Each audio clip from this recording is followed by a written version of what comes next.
Rue Krone, il est 6h, 18h.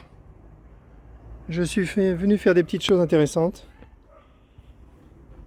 Je pourrais déjà voir si mes rejets commencent à faire des racines. Je crois pas, ça me paraît trop tôt, mais j'ai envie de regarder. Pas de racines. Je pense qu'il faut qu'elles soient sous stress pour faire des racines. Alors, toi tu me fais des racines? Non, trop tôt, trop tôt. Allez, je remets trop tôt.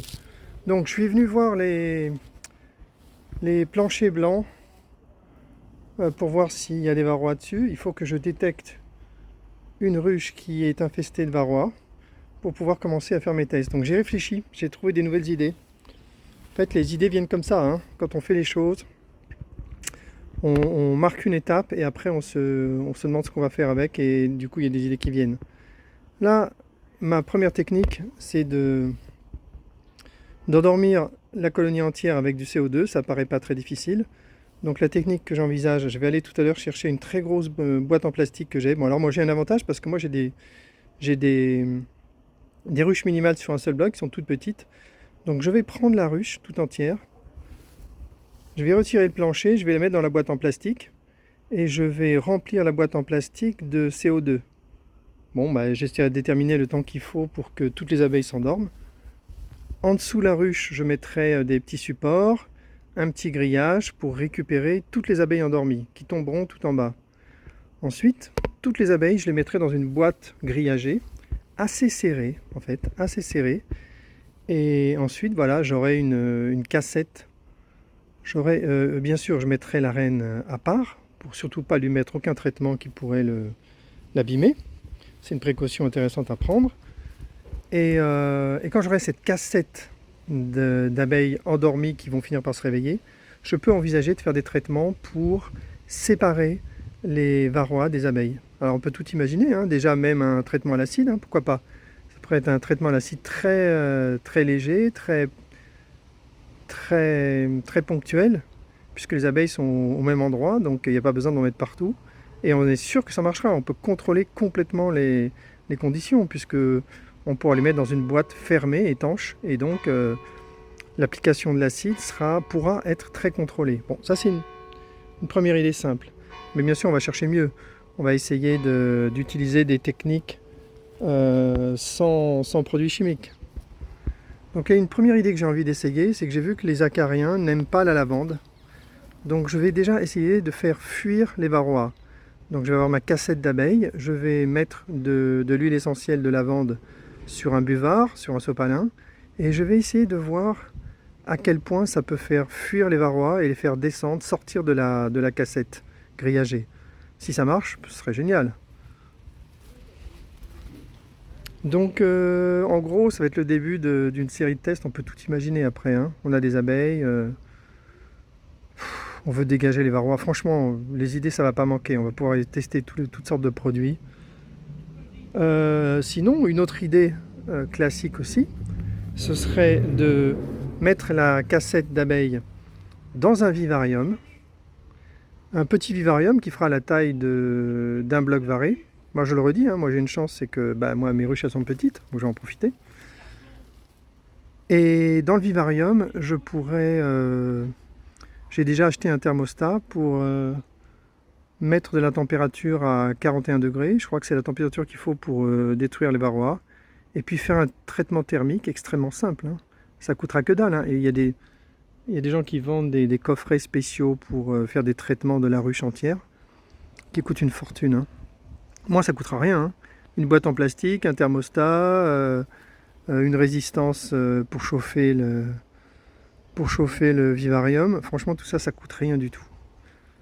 En plus, on peut très bien récupérer les cassettes d'abeilles, les emporter à la maison, faire le traitement et les ramener, un peu comme on a dans nos filets d'essaimage. Il n'y a aucun problème pour déplacer les abeilles dans ces conditions, hein. Donc là, franchement, il y a du potentiel.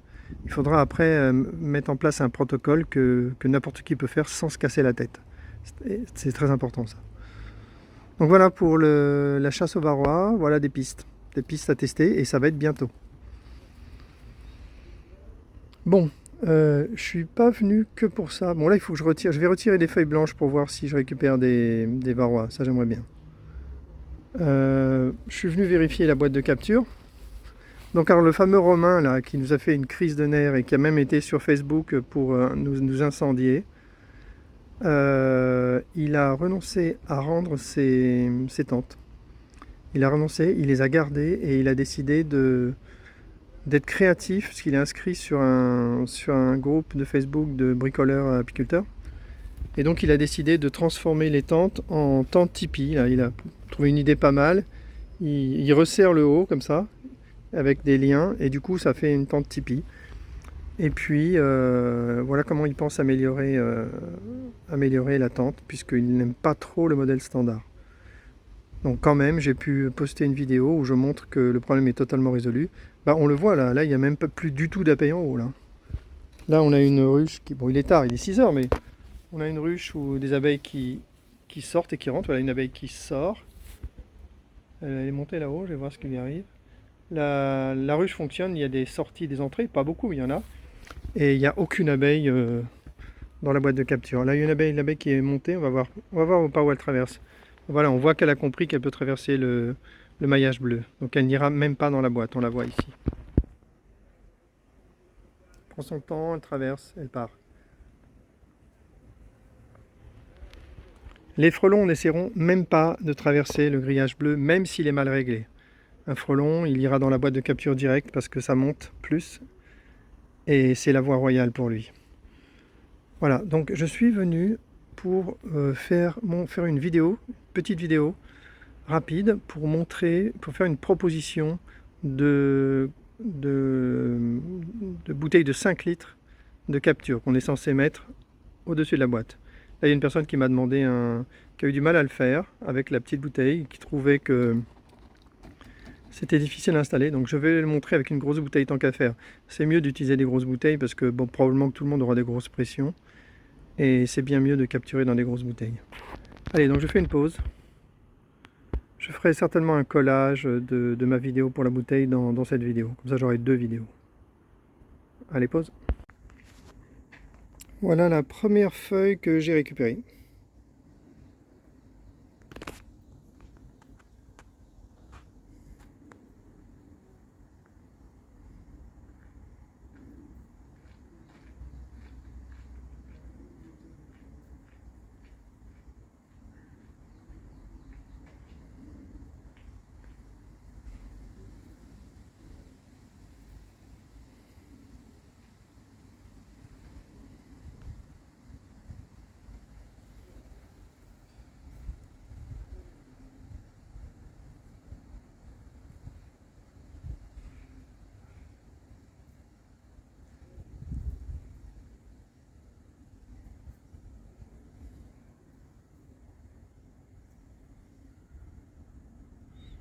Je pense pas que c'est des varrois. Enfin, qu'il y en a. Je pense pas qu'il y en a. Mais bon. La dernière fois que j'ai dit ça, il y a des fins limiers qui en ont trouvé. Alors, j'essaie de me concentrer.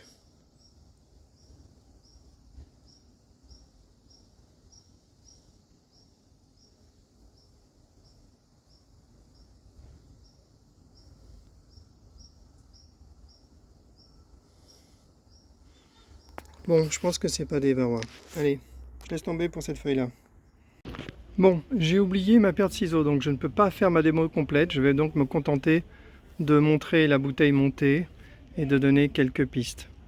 Donc déjà, je rappelle que sur le côté, la boîte de capture a été découpée. Il y a deux petites découpes pour faire une sorte de clapet. Et là, on voit que ça crée un espace entre le grillage vert et la paroi verticale. Et là, on vient de voir une abeille qui en a profité pour sortir. La bouteille, c'est une bouteille de 5 litres. Au-dessus, j'ai découpé un rectangle. J'ai fait des petites encoches ici, ici, ici et ici, ici et ici, et ça m'a permis de glisser le grillage vert. J'ai aussi fait des encoches ici, deux encoches ici et en symétrique de l'autre côté. Et comme ça, j'ai glissé le grillage en dessous et comme ça, j'ai pu le coincer sans rien mettre. On pourrait mettre du scotch si on veut peaufiner. Ensuite, en dessous, j'ai fait une croix et un trou. J'ai glissé un goulot de bouteille fine, style ici c'est San Pellegrino, et comme ça fait un petit cône. Normalement en dessous j'aurais dû faire une croix dans le grillage vert, faire un plus, monter le grillage pour faire un cône qui rentre dans le goulot. Et voilà, et là c'est terminé. Donc c'est facile à imaginer, hein, c'est vraiment facile à faire. Il faudra peut-être vérifier l'efficacité du goulot, que les frelons ne ressortent pas. Un critère important pour que les frelons ne ressortent pas. Bon, alors si on met un super cône, je suis sûr que des gens vont nous proposer des super cônes indestructibles.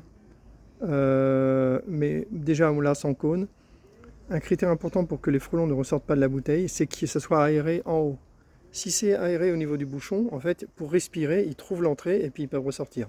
Par contre, si c'est aéré en haut, ils vont aller en haut et ils ne pourront pas trouver la sortie. Mais bon, je compte sur les utilisateurs pour nous proposer un... Je suis un peu feignant aussi hein, quand même. Pour nous proposer un cône au-dessus du goulot qui soit très efficace. Et s'il vous plaît, qu'il soit facile à fabriquer. Allez, voilà, pas mal. Voilà, donc voilà à quoi ressemble... On conseille quand même de mettre une grosse bouteille au-dessus parce qu'il va y avoir des belles pressions et c'est bien de remplir, c'est bien d'avoir de l'espace et de remplir la bouteille avec les frelons. Et on voit que c'est assez solide. Hein. On voit que là, juste, on utilise l'élastique blanc qui a été fourni, on le met complètement en dessous de la boîte et on voit que c'est parfaitement solide. Hein. Il pourrait y avoir du vent, ça ne bougera pas. Hein. Pas trop, je veux dire. On pourra serrer un peu plus. Ça sera solide. Voilà une boîte de capture complète. Ne pas oublier le petit clapet sur la droite pour laisser les abeilles sortir. Et voilà. Et si jamais des abeilles rentrent dans la grosse bouteille, eh ben, ils ont encore une chance de sortir ici. Ici. Sauf s'il y a beaucoup de stress avec les frelons, ils n'y arriveront pas. Mais il y a une chance quand même. Voilà une abeille qui va sortir. Voilà. Quand les abeilles ont trouvé le chemin, il n'y a pas de souci. Hein. Voilà. Allez, petite abeille. On peut régler un peu la fente. Hein. Là, c'est un peu serré, mais elle connaît le chemin. Donc, elle trouve.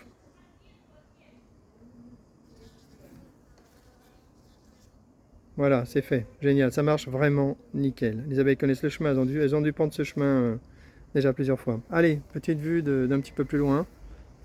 Voilà. Je vais envoyer cette petite vidéo à mon utilisateur qui m'a un peu interpellé sur ça. Et puis ensuite, demain, je ferai une vidéo un peu plus pro pour montrer le découpage et le montage de la grosse bouteille de A à Z.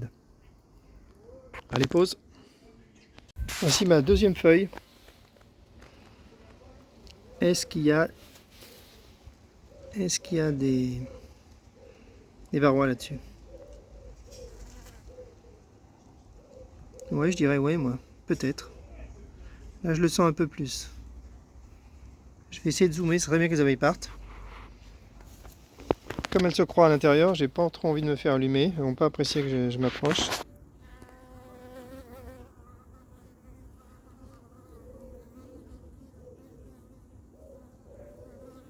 Oui, c'est ce que je pensais. C'est bon, c'est bon.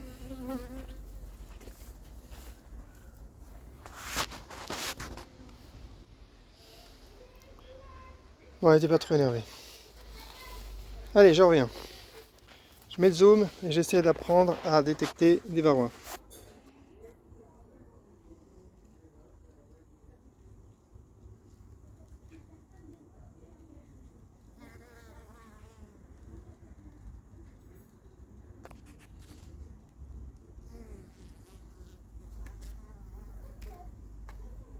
Je me demande si c'est pas un varroa ça.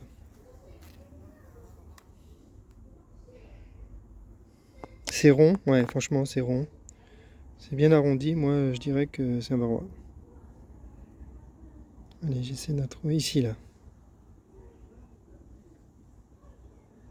Bon, je vais enlever le zoom. Hop.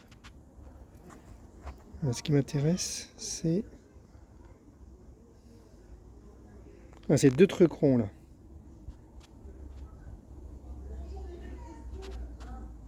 Ah ouais, oh ouais. Ah ouais, ça je suis sûr. Voilà, varroa là. En plein milieu, varroa orange. Sûr. Ah ouais, oh la vache. Ah l'animal de mort. Voilà un varroa. Et ça aussi. Bon ben voilà, j'ai trouvé une ruche hein, pour tester. Hein.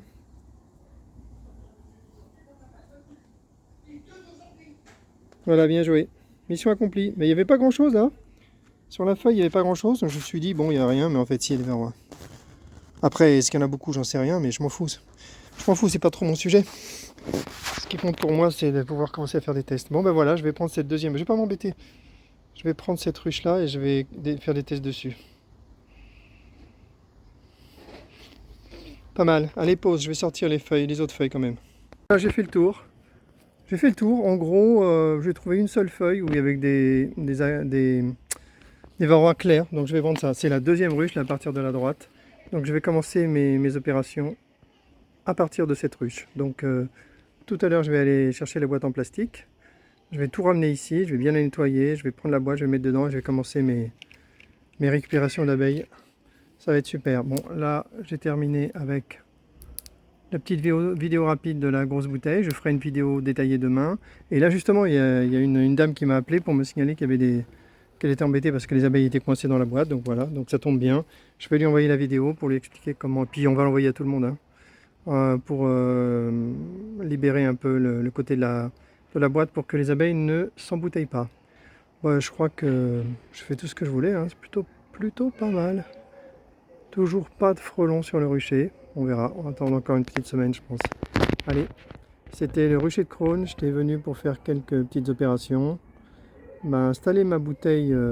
C'est intéressant d'ajouter la grosse bouteille dessus. Comme ça, je vais voir s'il n'y a pas des abeilles qui se mettent dedans. Si demain, il n'y en a pas dedans, ce sera plutôt génial. Ça veut dire que soit elles sont rentrées dedans, elles ont réussi à sortir par le grillage plastique. Et voilà, c'est plutôt pas mal. Et puis s'il y a des frelons, on va peut-être commencer à en capturer. Allez, fin de la vidéo.